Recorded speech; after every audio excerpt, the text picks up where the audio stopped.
او قاضی فائزی صاحب، تو مجھے سردار نہیں مانتا، سردار لطیف کوزہ نہیں مانتا، اور میں تجھے قاضی فائزی صاحب نہیں مانتا۔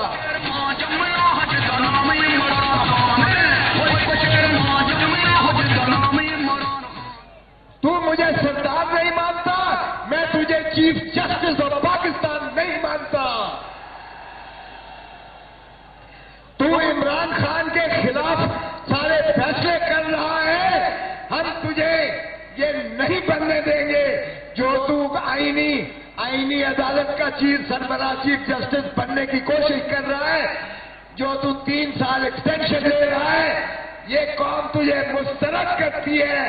یہ پچھلے ہفتے ایک شب خون مارنے کی کوشش کی گئی، ویسے تو یہ 8 فروری کے بعد یہ فارم 47 کی پیداوار، یہ جو ناجائز حکومت، یہ عوام کی مسترد ہوئی حکومت، یہ سارے ہارے ہوئے لوگ جس طرح سے اس ریاست پر مسلط کیے گئے، جس طرح سے 17 سیٹوں والوں کو وزارت علما دی گئی، جس طرح سے ان کو وزیر خزانہ دیا گیا باہر سے امپورٹڈ، جس طرح سے وزیر داخلہ کسی اور کا دیا گیا انہیں، جس طرح سے اس ملک پر قبضہ کیا گیا، وہ اس کی بدترین مثال آپ پچھلے ہفتے میں دیکھیں کہ قاضی فائزی صاحب ایک شخص واحد کو مسلط کرنے کے لیے انہوں نے آئینی ترامیم کا ایک پورا ڈرامہ رچایا اور پورے ایک ہفتے قوم کو حجابی کیفیت میں رکھا۔ او قاضی فائزی صاحب، تو مجھے سردار نہیں مانتا، سردار لطیف کوزہ نہیں مانتا، اور میں تجھے قاضی فائزی صاحب نہیں مانتا۔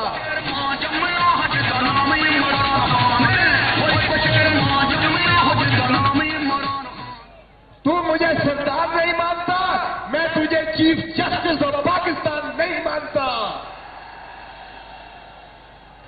تو عمران خان کے خلاف سارے فیصلے کر رہا ہے، ہم تجھے یہ نہیں بننے دیں گے جو تو آئینی عدالت کا چیف سربراہ چیف جسٹس بننے کی کوشش کر رہا ہے، جو تو 3 سال ایکسٹینشن لے رہا ہے، یہ قوم تجھے مسترد کرتی ہے۔ پھر دیکھیے ذرا یہ ڈرامہ دیکھیے کہ جب ان کا یہ 24ویں ترمیم نہیں منظور کروا سکے تو انہوں نے ایک آرڈیننس کے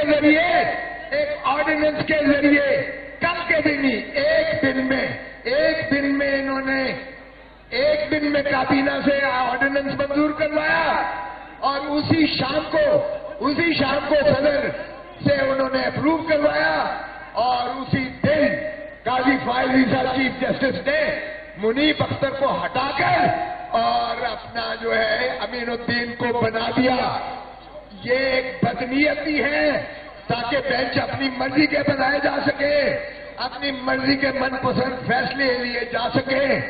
پاکستان تحریک انصاف اور ہم اسے مسترد کرتے ہیں اور انشاءاللہ پوری طاقت کے ساتھ مزاحمت کریں گے۔ میں آج دکھا دینا چاہتا ہوں، میں اسی حلقے سے میں نے جیتا ہوں، اور آپ نے جتایا ہے مجھے اس کے قریبی حلقوں سے۔ شہباز شریف بھی آ رہا ہے، نواز شریف بھی آ رہا ہے، ڈاکٹر یاسمین جیتی ہے، خواجہ حافظ بھی آ رہا ہے جو بار بار کہتا ہے کوئی شرم ہوتی ہے، کوئی حیا ہوتی ہے۔ او بھائی تمہیں بھی کوئی شرم آنی چاہیے، کوئی حیا کرنی چاہیے۔ نواز شریف کو کہتے تھے ووٹ کو عزت دو، ووٹ کو عزت دو۔ کیا یہ ووٹ کو عزت دیتے ہیں کہ سلمان اکرم راجہ 2.25 لاکھ ووٹوں سے جیتا ہوا ہے، 8,000 ووٹ والے کو چاہتے ایم اے بنا دیا ہے۔ اور شرم کرو، فوج 47 کی پیداوار، شرم کرو، اس ملک کو لوٹنا بند کرو، اس کا استحصال کرنا بند کرو، وگرنہ یاد رکھو پاکستانی عوام بھی بنگلہ دیش کی طرح تمہیں بھگائے گی اور تمہیں پھر پناہ نہیں ملے گی، کوئی ملک تمہیں پناہ نہیں دے گا، یاد رکھو۔ اس لیے میں دور کو آج مبارکباد دیتا ہوں۔ آپ دیکھ لو کہ تمام بندشوں کے باوجود 1:24 کہتے بھی آپ نے ہمیں ٹائم نہیں دیا، لیکن سلام ہے پاکستان سلام ہے، عوام سلام ہے، پاکستانی ریاست سلام ہے۔ میں آپ کو مبارکباد دیتا ہوں اور انشاءاللہ عمران خان کو ہم انشاءاللہ مخلصی دلائیں گے۔ اور عمران خان ڈٹا ہوا ہے، وہ آپ کی جنگ لڑ رہا ہے، وہ آپ کے بچوں کی جنگ لڑ رہا ہے، آپ کے مستقبل کی جنگ لڑ رہا ہے۔ اس نے نہ ڈیل کرنی ہے اور نہ ہی اس نے ملک چھوڑ کر بھاگنا ہے۔ وہ آپ کے لیے ساری زندگی آپ کو آزادی دلاتا رہے گا، اس نے مجھے خود کہا ہے۔ اور بہت مبارک ہو پاکستان، عمران خان، عمران خان۔ کون بچائے گا پاکستان؟ کون بچائے گا پاکستان؟